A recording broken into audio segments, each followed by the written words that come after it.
buenas tardes, Casa de Gobierno, Casa de Oposición. En Cámara Alta de mi gobierno vimos cómo probamos claramente cómo las iniciativas latinoamericanas para despenalizar son insuficientes y además que hay mejores alternativas. Yo como baja de gobierno quiero probar tres cosas principalmente.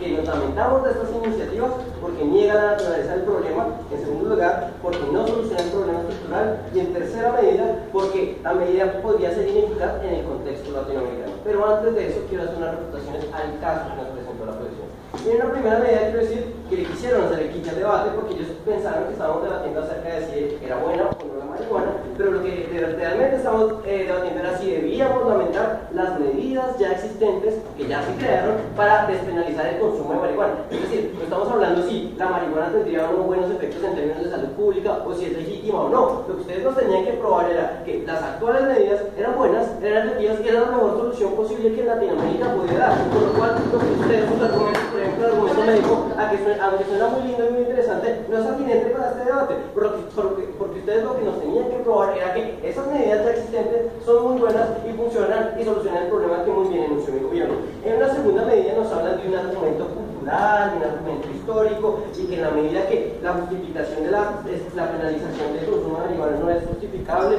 entonces tenemos que promover la libertad. Pero en el contexto latinoamericano que donde nos convoca esta moción, donde vemos que la marihuana implica crimen organizado, implica además, no podemos proteger la libertad de consumo de unos a costa de la muerte y la expropiación de territorios de otros. Quiero ser explícito que usted acuchilla su cámara en tanto ellos definen iniciativas como proyectos de ley, es decir, proyectos de ley. Por favor, precisamente, vemos que estas iniciativas ustedes en ningún momento ni las especificaron ni las sustentaron, sino simplemente nos comenzaron a hablar, no hay ningún acuchillamiento.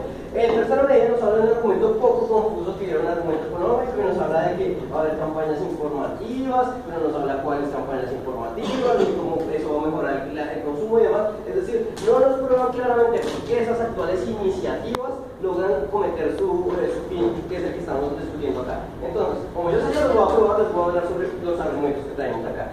Entonces, en la primera medida decimos que niega el problema por este argumento. Niega el principio de responsabilidad compartida. En 1989, Latinoamérica, especialmente Colombia, se dio cuenta que no podía seguir cargando con el problema de las drogas por sí mismo. ¿Qué era lo que se dio cuenta?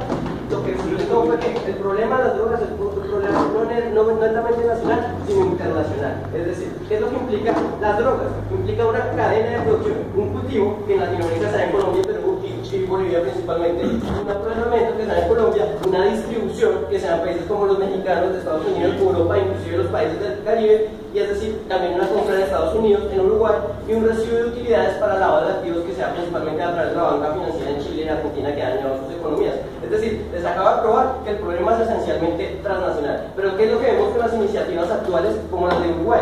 Uruguay habla necesariamente de una despenalización netamente no del cultivo, no del procesamiento, no de la distribución, no de la venta, no del recibo de utilidades, sino simplemente de la compra y el consumo. Es decir, no aborda primero el problema en términos concretos y más aún, más grave aún, lo aborda desde una perspectiva nacional y no internacional. Y si sabemos que el problema es internacional, ¿cómo vamos a intentar solucionar un problema internacional con una medida nacional?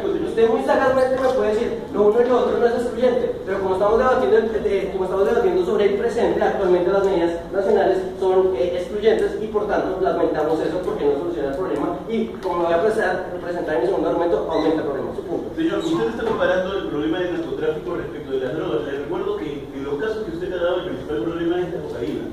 No, sí, por favor. Lo que yo le hablo es que, por ejemplo, grupos criminales como los de México, como los de Acapulco, los de Sinaloa, inclusive los que también cultivan marihuana y también hace parte de la forma de su financiación.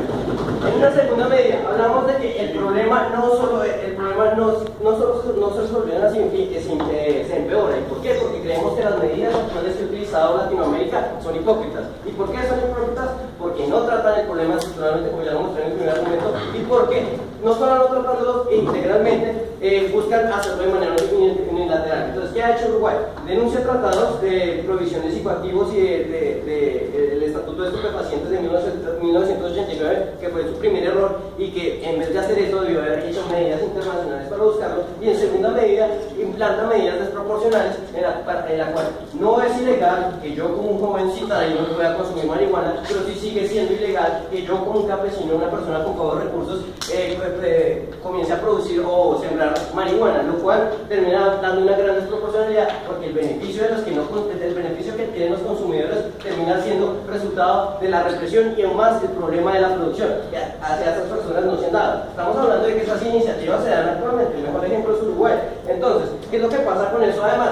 Entonces, como vemos que el problema también es internacional, es lo que genera más incentivos para el crimen internacional, el crimen organizado a nivel latinoamericano, para que en ese país, en este caso Uruguay, vayan a vender sus productos, porque como lo ilegal es lo legal, no, ya no va a ser consumir, pero sigue siendo ilegal venderlos para tener grandes utilidades. Es decir, lo que estamos haciendo es generar un incentivo perverso para que las FARC, esos carteles de México, vayan a vender allá a Uruguay sin que haya ninguna repercusión. Porque como el problema es el consumo, supuestamente para los gobiernos latinoamericanos, entonces no habría solución y por tanto habría un gran problema.